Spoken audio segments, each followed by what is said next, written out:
Argumentos fazem parte da nossa vida, seja conversando com algum amigo para apresentá-lo a Cristo, ou discutindo a cosmovisão cristã, ou falando de política ou qualquer outra coisa, a gente argumenta.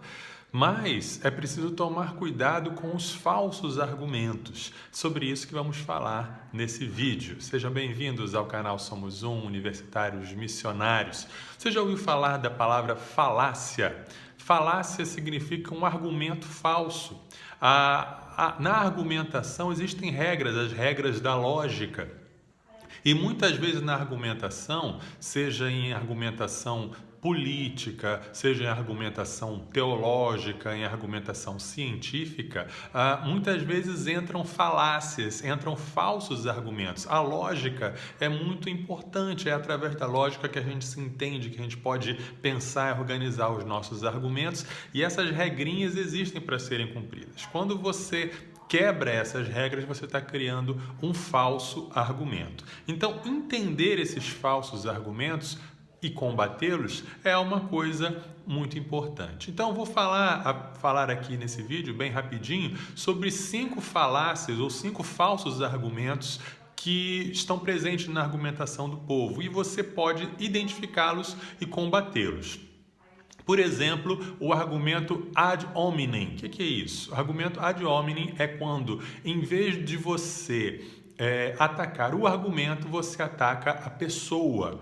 Você diz, fulano de tal disse tal coisa. Mas fulano de tal é isso, é aquilo. Não se pode levar em conta o que ele fala.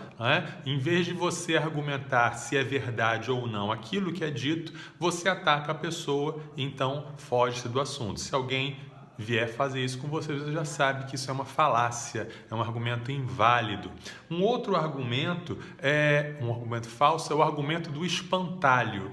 É quando a pessoa proposital ou acidentalmente distorce o argumento e, em vez de combater o argumento do seu adversário, passa a combater esse falso entendimento, passa a combater o espantalho.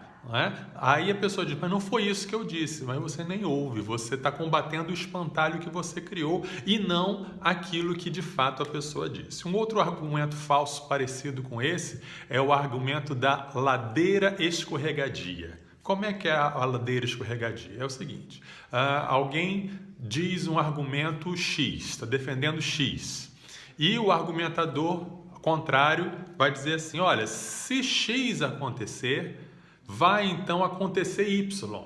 Se Y acontecer, vai acontecer Z. E Z é uma coisa horrível. A gente não pode aceitar o Z. Então, por isso, não podemos aceitar o X. Só que não há necessariamente uma prova de que X acontecendo vai acontecer Y ou Z. É uma ladeira escorregadia, em que você assume que se aceitarmos tal coisa vai dar naquilo necessariamente. Isso é um falso argumento, isso é uma falácia, porque você não está tratando do argumento inicial, você não está trabalhando o argumento inicial. Outra falácia é a do falso dilema, em que você diz, ou você tem essa opção, ou você tem essa opção. Se você está a favor disso, você está contra isso e não tem jeito. Isso aqui é muito bom, isso aqui é muito ruim e pronto.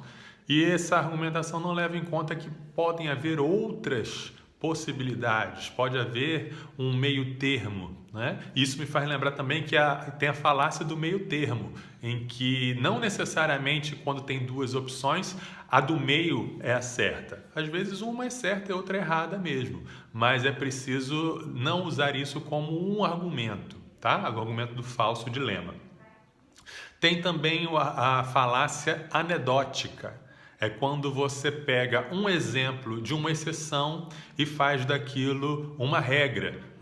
Por exemplo, o meu avô fumou a vida inteira e morreu com 97 anos. Então, eu não vou acreditar nesses médicos que dizem que cigarro faz mal para a saúde, não.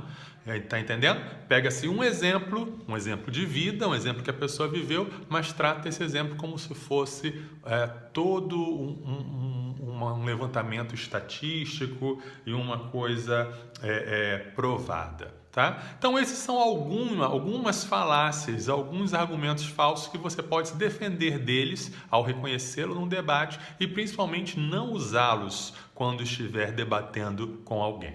Espero que esse vídeo tenha ajudado. Compartilhe, curta, inscreva-se no nosso canal e até a próxima.